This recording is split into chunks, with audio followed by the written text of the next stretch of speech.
बिस्मिल्लाहिर्रहमानिर्रहीम। अस्सलामु अलैकुम। BBC 11 हेडलाइंस न्यूज़ से मैं हूँ सबा मुनीर। नाज़रीन, आपको आगाह करें कि सऊदी वज़ारत हज और उम्रा की जानिब से रवां साल हज के लिए 3 पैकेजेस की मंजूरी दी गई है। मीडिया रिपोर्ट्स के मुताबिक इंसदाद कोरोना के लिए खसूसी एहतियाती तदाबीर पर अमल के बायस हज पैकेज में इजाफा हुआ है। सऊदी वज़ारत हज और उम्रा के मुताबिक इस साल हज के लिए 3 पैकेजेस मुतारिफ कराए हैं।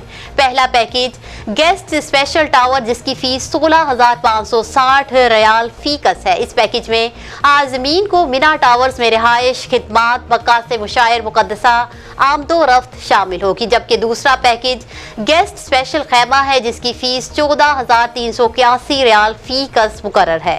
जबकि दूसरे पैकेज में आज़मीन को जमरात के करीब खैमों में बसाया जाएगा।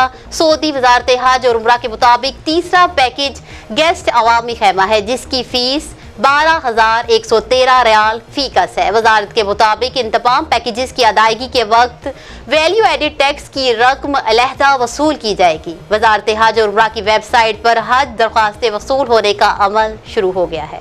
न्यूज़ स्टूडियो से फिल वक्त इतना ही। मज़ीद तफसीलात और अपडेट्स के लिए देखते रहिए BBC 11 हेडलाइंस न्यूज़।